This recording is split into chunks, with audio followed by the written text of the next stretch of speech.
Welcome everybody to my preview video for this weekend's close flyby of Jupiter's moon Io by NASA's Juno spacecraft.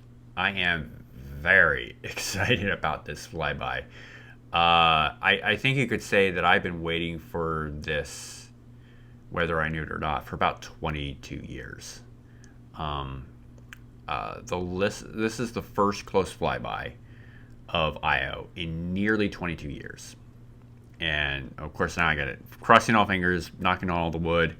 This would be the first flyby where data was acquired since Galileo flew by Io in October of 2001.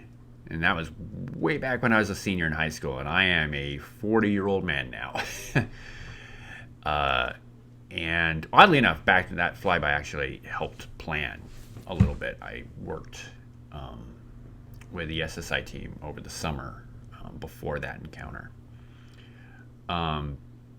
Anyways, back to Juno. This Juno flyby this weekend and its companion flyby on February 3rd of next year are also the last expected flybys that are planned of Io.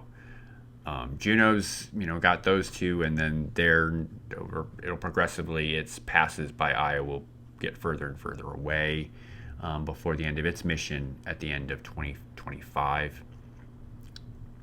There are two missions that, one mission that's already launched and another mission that will launch next year, Europa Clipper and Juice, that are going to Jupiter anyway. But Juice, it will not be going anywhere near Io. None of its 2-year tour of Jupiter, the closest it will get is a couple passes by Europa. And it's going to end its life around Ganymede, and reasonably probably get disposed of on Ganymede. Though I think that's still TBD. Concerns about astrobiology and all. And Europa Clipper is a flyby mission. It will fly by Europa repeatedly over the course of its tour of Jupiter. But none of the primary mission orbits take Europa Clipper anywhere near Io. And I emphasize primary mission because there's always the hope, because they can't deposit Europa Clipper on Europa out of concerns that you're going to contaminate any potential life that might be on Europa. I may be talking out on my butt on this, but I seem to recall that one of the disposal plans for Europa Clipper was to crash it into Io. So maybe they'll be able to do maybe a few flybys of Io before doing that towards the end of Europa Clipper's life. But again, I may be misremembering that, so don't quote me on that. And there are proposals to send missions to Io as part of the New Frontiers 5 call. But there's no guarantee that any of those will be selected. I can hope. But I've tried to temper my hope after being part of, I think 3 or 4 Discovery proposals to send IVO to Io. And we got close last time, but Venus won out. But either way, whether you're looking at, Europa Clipper flying by Io at the end of its life, or one of those, or in the New Frontiers 5 call on mission to Io select, you're still looking at a decade if you're talking about Europa Clipper, and potentially 15 years for New Frontiers 5 mission, because that they're not even talking about AO until 2026 due to some budget issues at NASA. So what am I going to talk about in this? Well, I don't know how long this video is going to end up being. I recorded about an hour of animation. So I'll give a brief overview of the encounter and what Juno has done leading up to it. We'll talk about what Juno has observed during recent, more distant encounters of Io, particularly the one in October, and oddly enough, the one back in March, where the data is now in the planetary data system. So we can look now, at the JIRAM data from that particular flyby.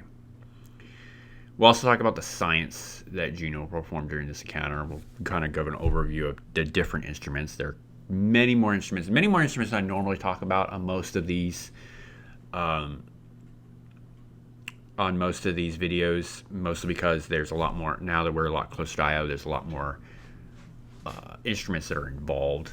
Some of them I can't talk in great detail. I'm not, I know a lot about Ionian geology. That's kind of my expertise. But some of the fields of particles stuff I'm less familiar with, so I have to rely a lot on what is publicly available information about what Juno's plans are. And sometimes you have to kind of extrapolate it. What could this instrument tell us during the encounter? So what are we looking at right now? What is going on here in this background of this video? So this is a real-time simulation of the encounter on Saturday morning. This is taken from a program called Cosmographia that supports NAIF, what they call NAIF spice kernels. These are NASA-provided kernels that provide information about spacecraft position, planetary body position, and spacecraft orientation. So that's how we're able to see kind of this real-time simulation of Juno's orientation. What you'll watch is, Juno is a spin-stabilized spacecraft. It spins about its z-axis, which is kind of the axis between the high-gain antenna and the thrusters. It spins about that axis twice per minute, and the instruments are bolted onto the XY plane, or the kind of the outside body of the spacecraft. So that means that the instruments, their field of view kind of rotates with the spacecraft, and so whatever they're wanting to look at, in this case we're wanting to look at I/O, those instruments have an opportunity to observe I/O every 30 seconds when I/O passes through their field of view. And you can kind of see in this animation, so real quickly, what fields of view we'll be seeing. So the green box, that field of view, that is the star camera, also known as the stellar reference unit. The purple circles, that's the microwave radiometer. There are more of them. There are 6 bands for the microwave radiometer. But in this animation, I'm only representing 2 of them. So there are 2, so you can kind of see the 2 different circular fields of view. JunoCam is represented kind of by those long strips of different colors of blue, green, and red. We'll talk about a little bit how JunoCam works, but JunoCam, that has different filters that are in different positions on the detector, and so that's that represented with those colored rectangles. And the smaller kind of teal colored field of view near JunoCam, that's JIRAM.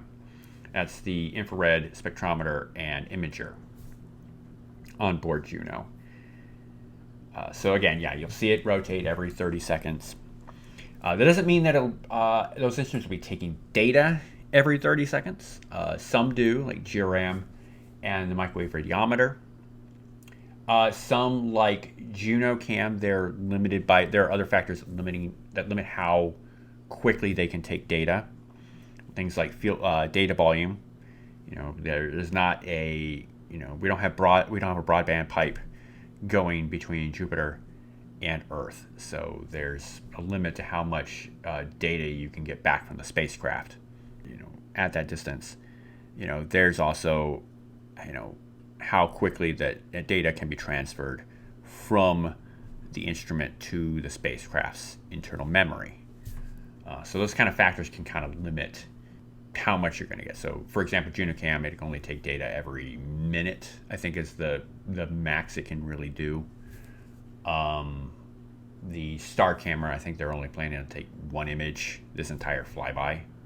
I think they're limited, to image every 30 minutes to an hour. I could, something like that. They're only going to take one image during the encounter.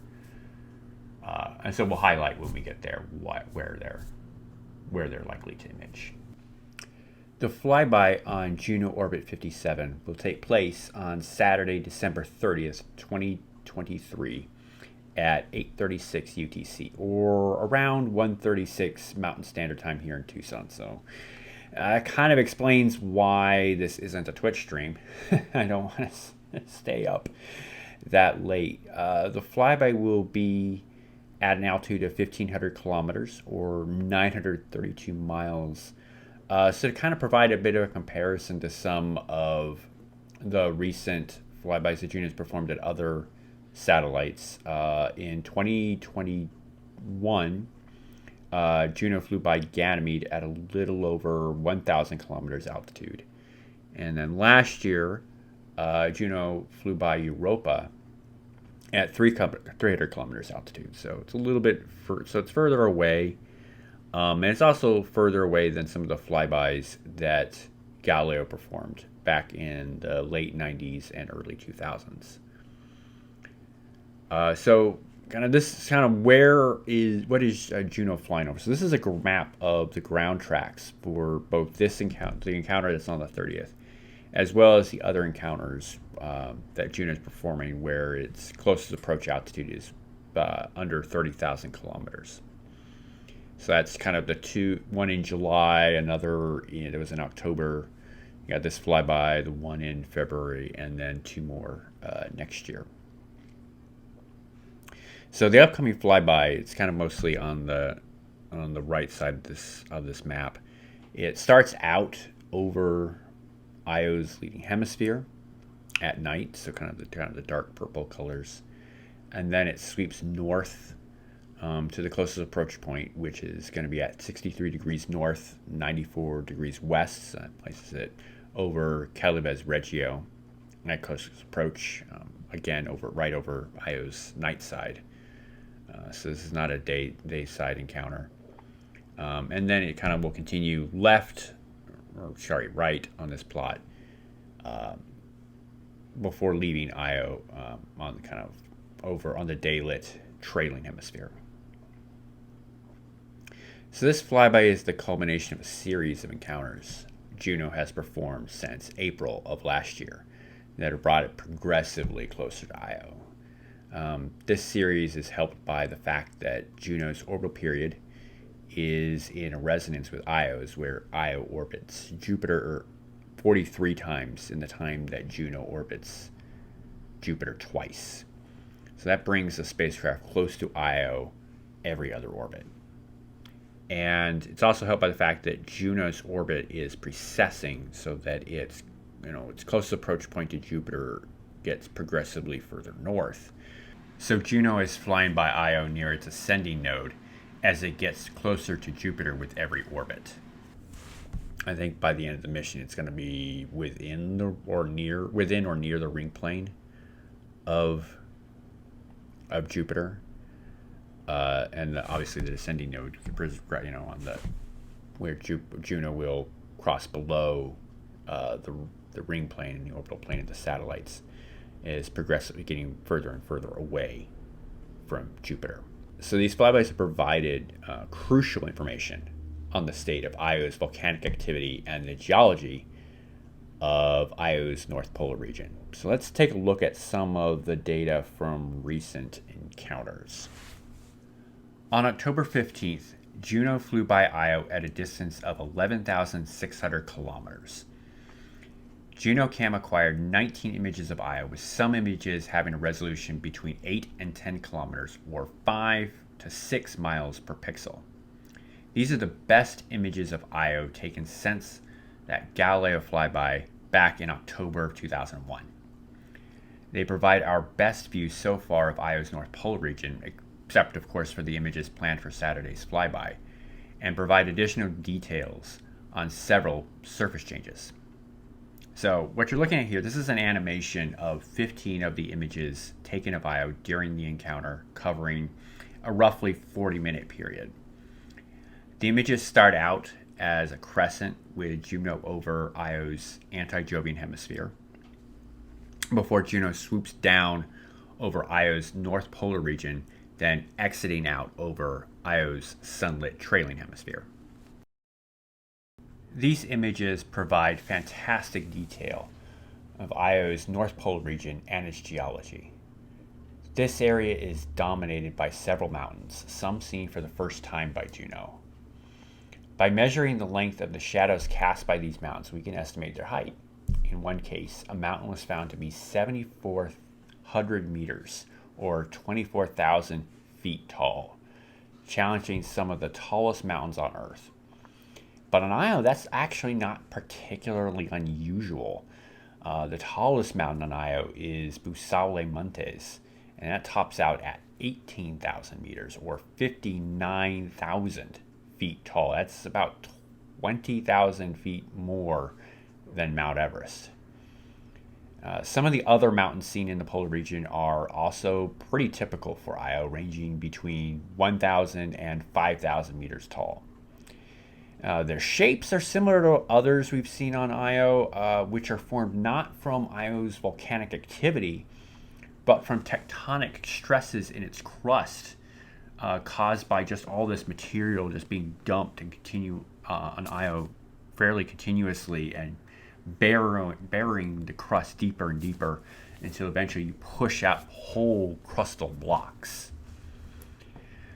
While recent Juno JIRAM results have shown that volcanic activity at the poles is less than the rest of the moon, there are still quite a few volcanoes in the polar region, as seen by JunoCam as well as by in JIRAM data. These include the northern reaches of Lake Confluctus, as well as the powerful volcano Viva Savant Patera, which is flanked by a 3,000 meter tall mountain. There are few apparent volcanic depressions, but there are a few small dark spots related to hotspots seen by Juno JIRAM. JunoCam images from PJ57 revealed the extent of Io's volcanic activity. 2 volcanic plumes were observed. The 70-kilometer tall plume at Prometheus, a plume so persistently active that it's been given the nickname Old Faithful, and a 55-kilometer tall plume at Voland. The Prometheus plume was also seen during the flyby at the end of July. A few surface changes were observed, some previously noted, so this is compared to images from 15 and 20 years ago. These include a new lava flow at Voland, some new flows at a volcanic feature just north of Voland. Quartz Patera is now green and is surrounded by reddish material. The fissure east of Guru now has a lava flow that is new compared to New Horizons images. And there are some variations in the albedo, or the brightness, of the Patera floor at Susanoo Patera. And there's also one possible change when you compare these images to the ones taken at the end of July. There appear to be fresh, new, bright volatile deposits surrounding Voland, and that's likely due to the plume that JunoCam also observed. JIRAM data from PJ49, which happened back on March 1st, was archived to NASA's Planetary Data System in late October, providing the public and researchers not affiliated with the JIRAM team a chance to take a look.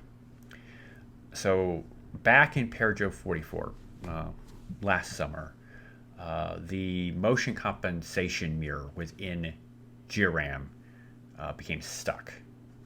And this compensation mirror, it allows JIRAM to stay focused on a single point in space, even though the spacecraft is rotating. Otherwise, if it didn't have this mirror, over the course of a second-long exposure, Juno would be rotated 12 degrees, which is larger than the JIRAM field of view. So to compensate for that, they have a mirror inside JIRAM, which kind of helps keep this light hitting the detector, the light that hits the detector comes from the same area in space. That mirror became stuck, so now images are smeared. But despite that, thanks to Io being relatively bright in the infrared, they're able to take very, very short exposure images. These are 5 millisecond exposure images. And the resolution is now starting to come down where it's some of the best that JIRAM has managed to take, getting down to around 13 kilometers per pixel in the cross-track direction. The images that it took in Perigeo 49 revealed thermal emission from nearly 100 volcanic hotspots across Io's anti-Jovian and northern hemispheres. And kind of just picking out a couple of the brightest ones, their major eruptions are apparent from a new flow field in northeastern Basso Reggio. This is an area that has never been seen to be active in the past, or I think JIRAM saw it earlier in the mission, but much, much fainter. And at East Giru, which, as mentioned, when I talked about some of the JunoCam images, there was a relatively fresh lava flow, but that is also an area where a mini outburst was observed by New Horizons back in 2007. So let's take a look at the science that Juno will acquire during this encounter. And perhaps the most important science that it is going to take is gravity science. And this isn't really done particularly with a specialized science instrument. Instead it's going to use, Juno will use its high gain antenna and send a signal to Earth during the encounter.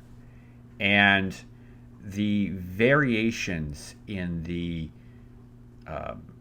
frequency of Juno's signal will provide us with information about how Io is subtly affecting Juno's trajectory through space.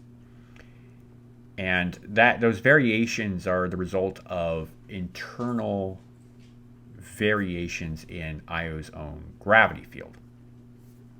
And they're hoping that, and the science team is hoping that this Doppler data, which will be higher spatial resolution than what Galileo has managed to provide, because Juno has a much greater much higher bandwidth than Galileo ever had. So they're hoping to refine what's called the degree 2 gravity field. This is largely degree 2 is largely the overall shape, kind of the triaxial ellipsoid shape of Io. And that gravity and that shape is affected by things like how quickly Io rotates and kind of the internal distribution of matter within it. Is Io homogeneous? There's the density structure within Io is pretty much the same both from the center to the surface. We know from Galileo data that's not the case, that Io is differentiated. It has layers just like our Earth. There's a dense core made of mostly iron or iron sulfide. There is a mantle made of silicate rock, whether that's in the form of magma or a solid. We know that from Galileo data, though with Juno we hope to kind of refine our understanding of things like how big is Io's core, which gets to a lot to how much iron is within Io. And that's that's one factor that they're trying to one bit of information they're trying to provide with the gravity data. Another piece of it is trying to refine our understanding of how the degree 2 field varies across Io's orbit. And that require comparing the results that Juno has in this flyby to prior Galileo results. And with that, when you have that combination, you can then provide some information about the structure of Io's, upper mantle and its crust. And that's just a shorthand way of saying, does Io have a magma ocean? And the changes in the values of the parameter it's called K2. It's a time varying love number. Is what it's called. And whether if it's very low, then that kind of means that the upper layers of Io is mostly solid. If it's higher, then that might suggest that Io has a magma ocean. But some of those values but some of that may need to wait for further refinement from a spacecraft that can fly by Io at times, at specific times and locations where those values can be improved. For example, like when Io is near apogee or perigee, or it's near the sub and anti-Jovian points. So a quick note about the magnetometer. Obviously, the magnetometer is going to measure kind of the in situ, kind of the magnetic environment around the spacecraft. And with the trajectory that Juno is going to take, it's going to be able to measure kind of the interaction between Io's exosphere, kind of the very uppermost portions of Io's atmosphere, and the Jovian magnetic field.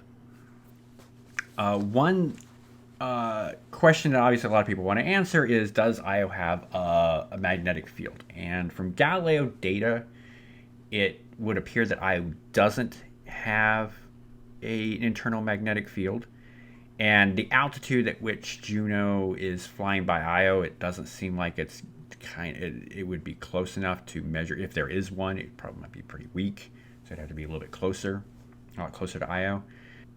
Now, we're pretty sure we know from Galileo data that Io has an induced magnetic field that's generated by the interaction between Jupiter's magnetic field and a magma ocean just beneath Io's surface. So one would hope that maybe this flyby could provide some additional information on the depth and thickness of that magma ocean. When you would kind of compare that Juno data with Galileo data, kind of put it all into a model. Unfortunately, Juno's probably not going to fly low enough to Io to be able to detect that induced magnetic field. 1,500 kilometers is just a bit too high.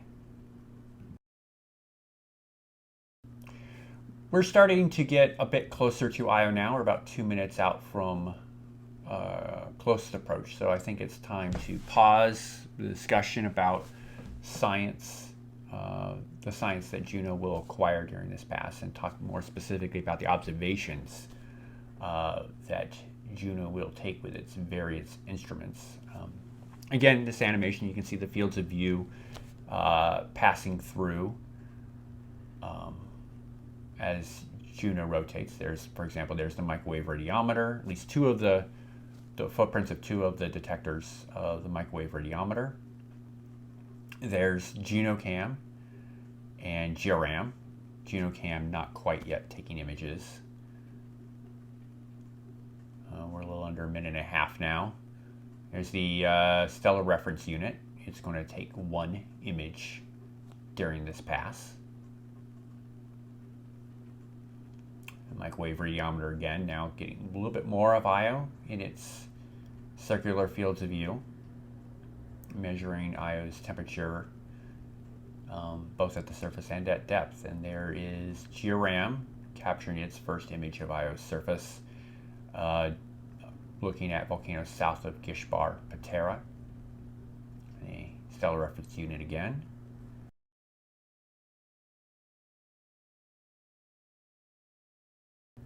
And the microwave radiometer getting even more of Io.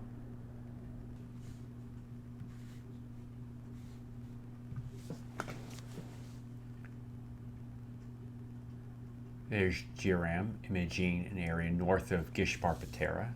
May have at least some thermal emission from Istan, Patera.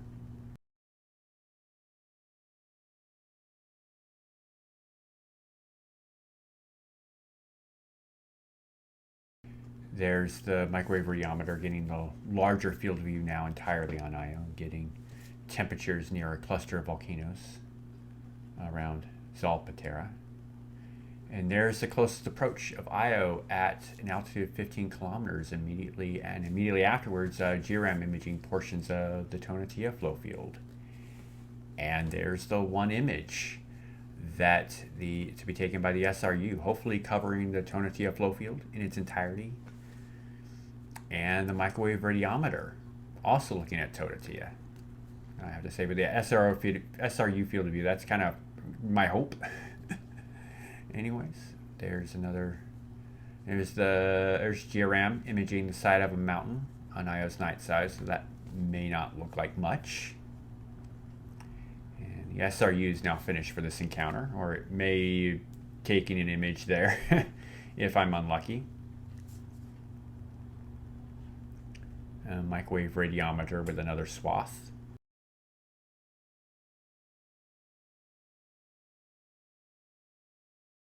And there's JunoCam's first image of the encounter at a pixel scale 1.4 kilometers per pixel at nadir.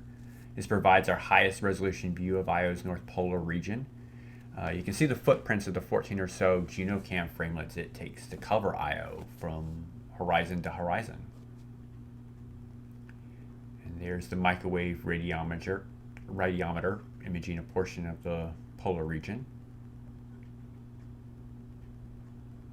This is a non-imaging pass by JunoCam, and JIRAM, again, imaging an area without known volcanic hotspots.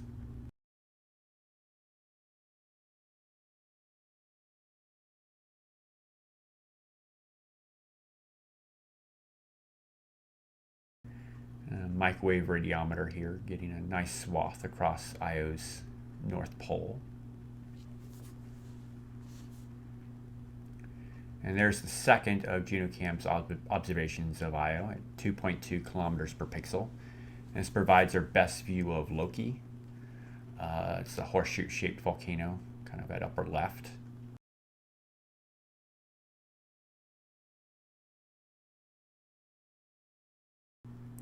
Here's the microwave radiometer getting another swath.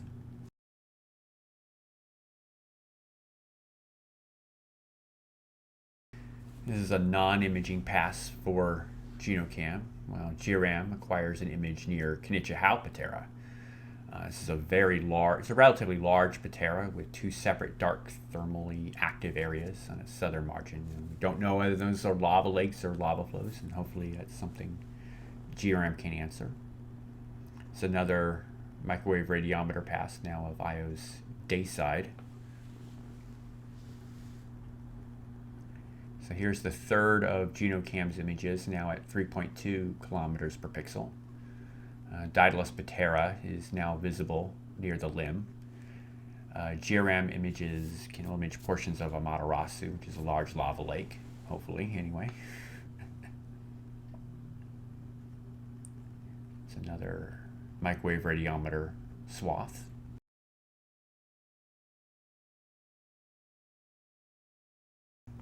Is another non-imaging pass for JunoCam. Well, JIRAM will image the region between Amaterasu and Daedalus.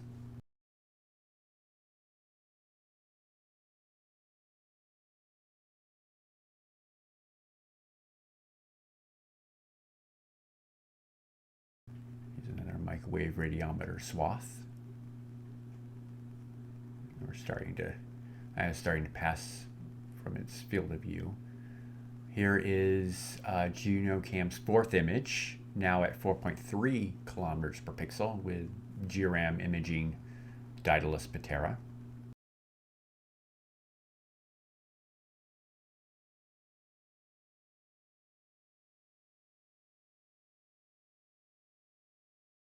Another microwave radiometer swath, though it's like I was mentioning, its field of view is starting to finally leave Io. So its day is just about done. Here's another non-imaging pass for JunoCam. Well, JIRAM is going to image Io's limb. So it's just about done.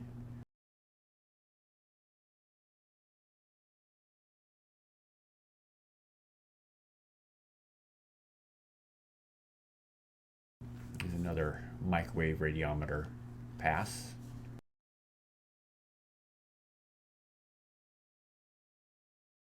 So here's JunoCam's fifth image. It's now at 5.4 kilometers per pixel, and JIRAM's flyby is done. Its field of view no longer on Io's disk.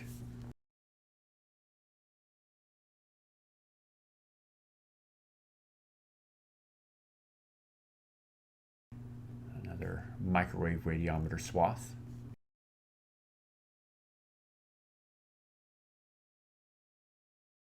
Here's a non-imaging pass for JunoCam.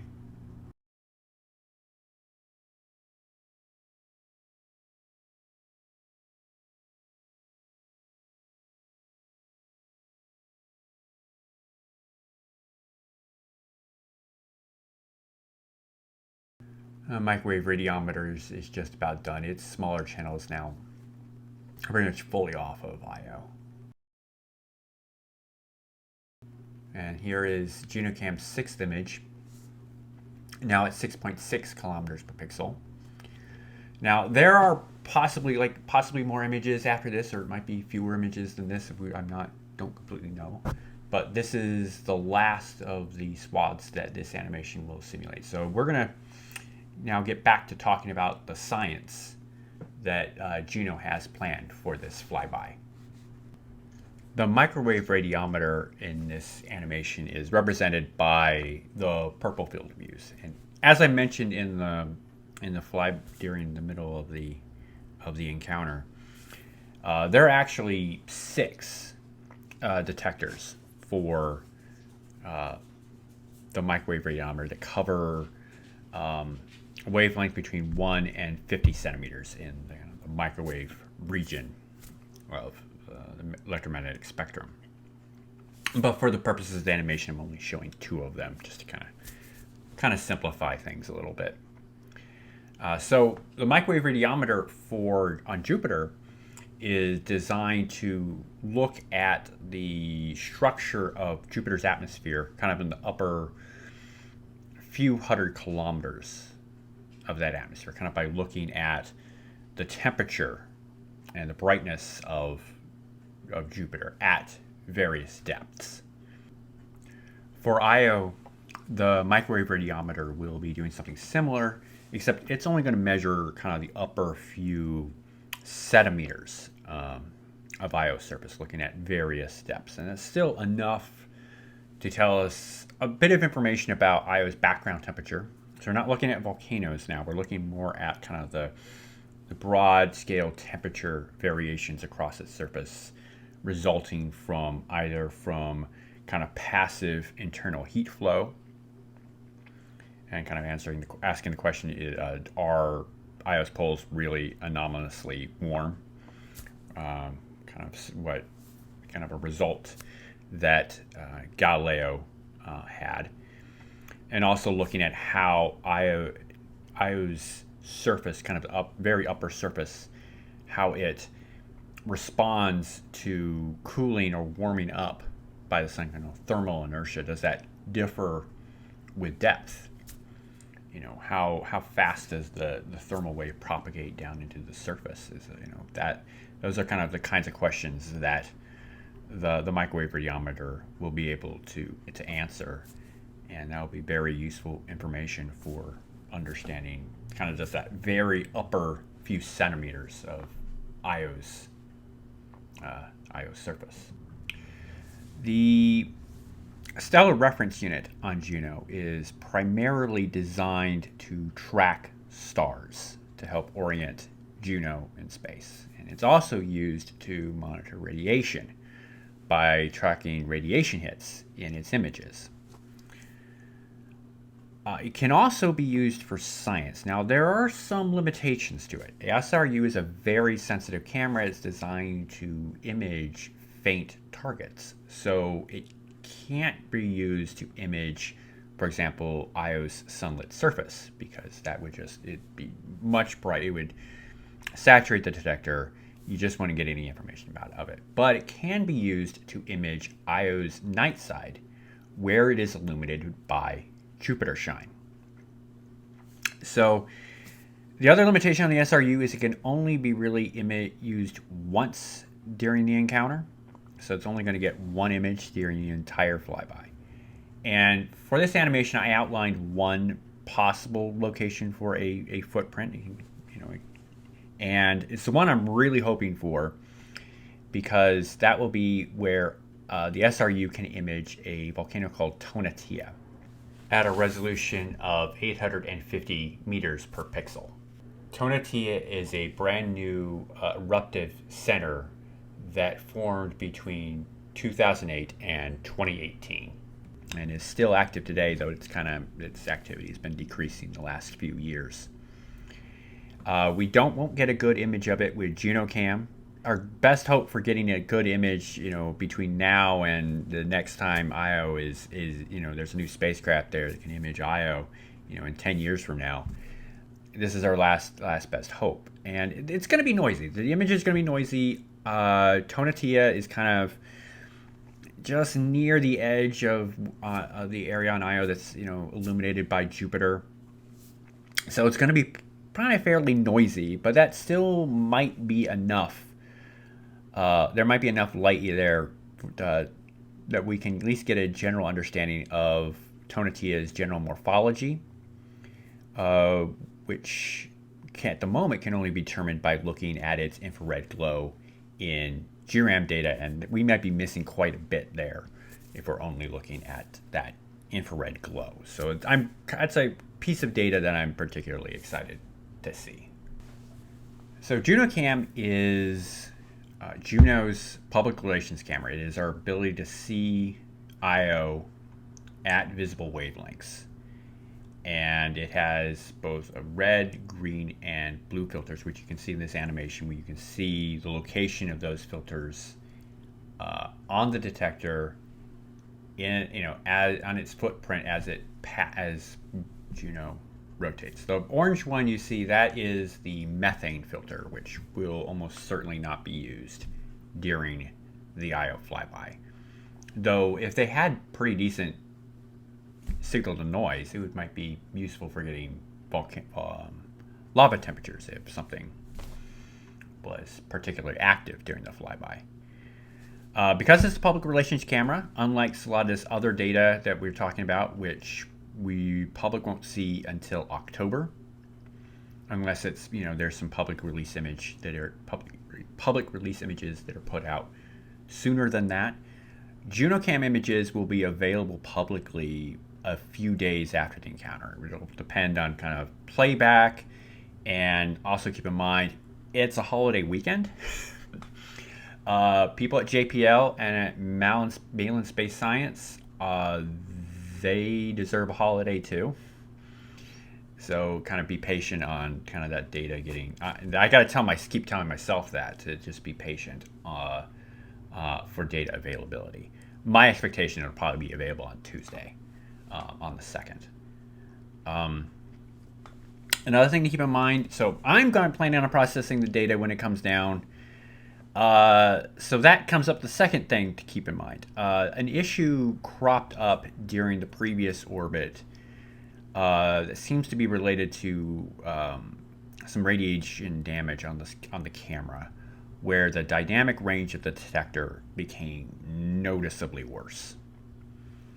And not only that, there's kind of this streaking pattern that has appeared in many of the images, and this seems to hit the blue filter most severely.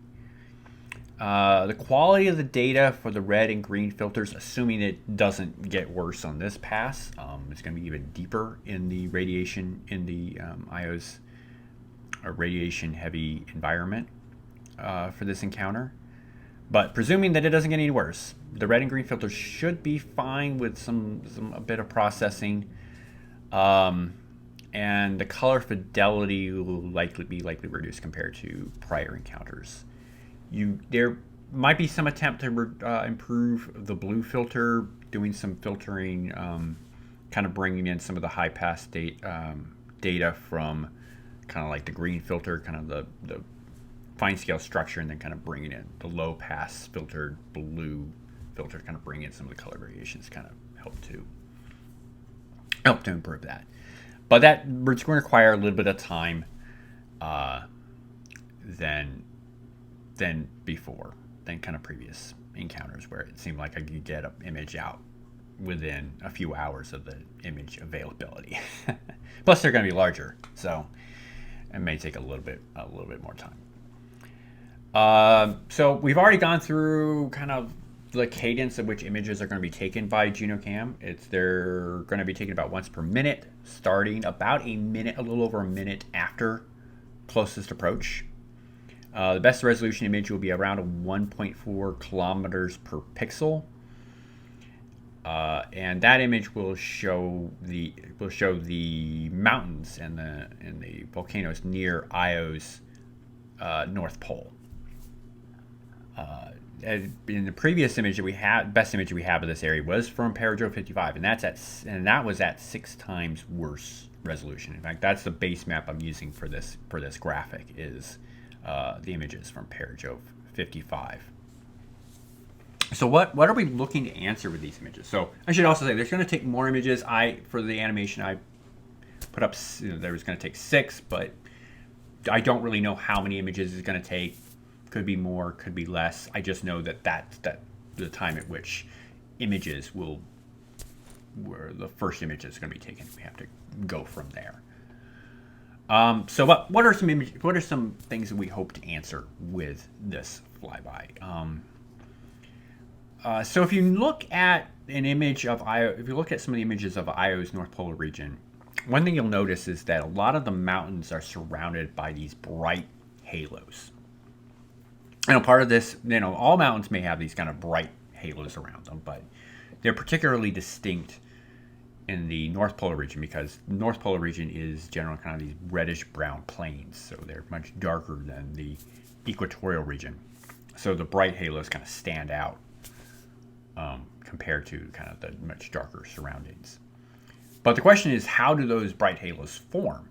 And there are 2 general theories that I've heard. One is that it's the result of outgassing from the base of these mountains. That essentially there are SO2 layers within the crust, and when these mountains are uplifted, those gases kind of escape from within the mountain, and that might be one of the failure points for some of these mountains because a lot of these mountains have kind of obvious long run out landslides.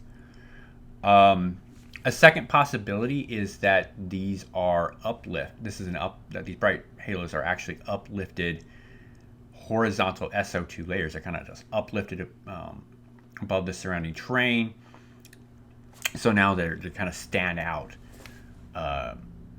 compared to kind of the reddish brown plains that surround them. And that will be something that, it might be high enough resolution, and certainly the angle will be different enough that you should be able to get decent stereo data, kind of topographic stereo data of portions of the North Pole region when you compare the first image that's going to be taken by JunoCam and the second image that's going to be acquired by JunoCam at around 2.2 kilometers per pixel. So that will be one bit of science that we can get from those images. Another is kind of just trying to kind of tie in. So we have these hotspots that are visible from JIRAM, and now we kind of want to better understand what is their actual morphology like by looking at kind of these higher resolution JunoCam images. Things like we see the major volcanic center of Viva Savant. Kind of at low resolution, it seems to be somewhat similar to Zoll, which is kind of a Patera name only. It's not really bound so much as it's kind of like a circular area with a flow coming out from the base of the mountain. Is there a flow at the base of the mountain at Viva Savant? That will be something interesting to see. And understanding a little bit about the undifferentiated flows as part of northern Lake Unpluctus. So again, another volcanological question we have. So JunoCam is going to take images about once per minute, and each successive image, the resolution gets worse by about 1 kilometer per pixel.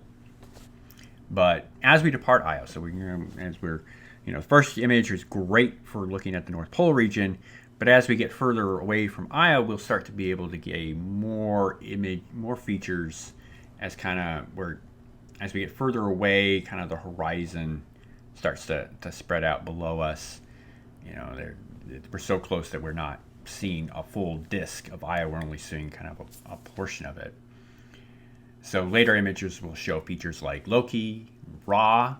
Ra would be interesting to be able to compare, finally be able to get a decent comparison between Ra as seen by Voyager and Ra seen now, because there's this massive eruption back in the mid 90s that Galileo kind of saw, but fairly low resolution. So being able to kind of compare that data, Juno data, to Voyager data, where we saw it at even higher resolution, what JunoCam will get, will be fascinating. We'll also see Daedalus and Tabidi. Those are two volcanoes that underwent some fairly bright, fresh eruptions in recent years. So yeah, I'm really looking forward to these images. Hopefully they'll look like something, because like I said, we had the camera issue that cropped up during Perigeo 56. But fingers crossed, despite that, we'll still get some great data. So JIRAM, which is the Jovian Infrared and Auroral Mapper, that is Juno's kind of combination infrared spectrometer and imager. It's kind of combining a slit line spectrometer, one spatial dimension, one spectral dimension, kind of between 2 and 5 microns. And its imager has two bands, an M band and an L band. The M band's at around 4.8 microns, the L band's around 3.5. It'll be useful for measuring the thermal emission from Io's volcanoes and for measuring surface composition, and it can take data about every 30 seconds, roughly centered on Io. I talked a little bit about during the flyby section what we'll be able to image, but that's probably really, really approximate, which is why I didn't put any of the footprints in the animation. Hoping that it'll be able to image volcanoes like Tonatia, and Kanichihau, and Daedalus Patera. But trying to temper your expectations a bit when you see the data in October. Flyby data for JIRAM tends to be kind of smeared, but hopefully that'll be mitigated by the fact that they'll have to take the images at like 5 milliseconds. That might help to reduce some of the motion smear, and obviously there's going to be the rotation smear from the fact that the mirror is stuck. I don't have the footprint for it in this animation, but there is one more remote instrument to be talked about, and that is the ultraviolet spectrograph. This is a far UV photon counting spectrograph that can observe between 60 and 210 nanometers, so very much in the far ultraviolet. The UVS team is hoping to be able to observe the air glow from oxygen and sulfur atoms in Io's atmosphere. But the data may be maybe noisier than they would like, just because of the higher radiation environment at Io. But Io may actually protect Juno a little bit while the spacecraft is flying over Io's leading hemisphere. They also hope to acquire dayside measurements of Io's atmosphere. The far UV is a great range to look for variations across Io's surface in Io's SO2 atmosphere. Previous data, particularly from Hubble and from ALMA, have showed that Io's atmosphere varies by latitude, where it's densest at the equator and thinnest at the poles. So there are three fields and particles instruments that I have to admit I feel very unqualified to describe in too much detail. I am a geology guy. I am an image person. Those are not conducive to being able to talk about these three instruments and the kind of science they will do with any sort of specificity. So I apologize if this is not the most specific discussion about these instruments. And these instruments are the Jovian Auroral Distribution Experiment, or JADE. You got the Jupiter Energetic Particle Detector Instrument, or JEDI. Fun fact, JEDI is the one space instrument, the one that's currently flying in space, that I saw before. I saw it on the ground before it launched, because I think it was in the middle of its bake out period at APL when I saw it. The other instrument is called WAVES. So these three instruments are kind of designed to monitor the particle and wave environment around Juno. They don't have any specific field of views really, but they will kind of we want to understand a little bit about Io's space environment. And Io's space environment is actually pretty interesting. Io is embedded in one of the most extreme radiation environments in the solar system. They, per day, I think it's 3,600 REMs. That's the dosage that you would get if you were to be at Io, for a day. That's way more than a lethal dose. It would kill you to be at Io unprotected. Well, unprotected, yeah, it would kill you. There's no putting any way around it. Io is embedded in what's called the Io plasma torus. And the Io plasma torus is a belt that shares Io's orbit that is composed of ionized particles that were stripped from Io's atmosphere. And Io's atmosphere is stripped at about a ton per second. A ton of material is stripped from Io's atmosphere by Jupiter's magnetic field. And this material includes sulfur, oxygen, sodium, chlorides, and when you're up close to Io, when you're in 6 Io radii, you're actually within this neutral cloud of sodium, sulfur, and oxygen. They're not ionized yet, and they're still kind of localized to Io. They're filling Io's Hill sphere. Like I said, in this cloud, it's called a sodium cloud. And the particles are then stripped even from that. They're kind of spread out along Io's orbit. They will become ionized by the magnetic field, and they will form parts of the Io plasma torus. So these 3 instruments, JADE, JEDI, and WAVES, we're hoping that they can provide us with additional insights, particularly in composition, see what else they can see beyond oxygen and sulfur within the plasma torus. Another aspect of the Io Jupiter system is the Io flux tube, which is a magnetic connection between Io and Jupiter's polar regions. And the flux tube will be something that I'm sure that the WAVES instrument will be looking at, which will be looking at radio waves between 50 hertz and 40 megahertz, as well as the JEDI instrument, which could be useful for looking at electrons, high energy electrons that are flowing between Io and Jupiter through the flux tube. So I hope you've all enjoyed this very detailed look at Juno's upcoming encounter with Io, as well as kind of this animation showing what the instruments will be looking at. Obviously, the fact that I could talk about this for an hour, I'm tremendously excited about it. I didn't think I would actually hit an hour, but here I am.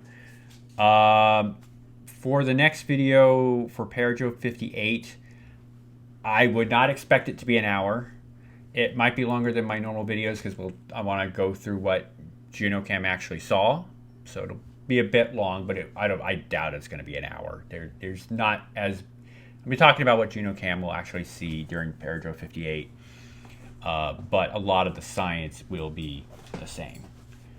So I hope you all enjoy this, and good luck, Juno.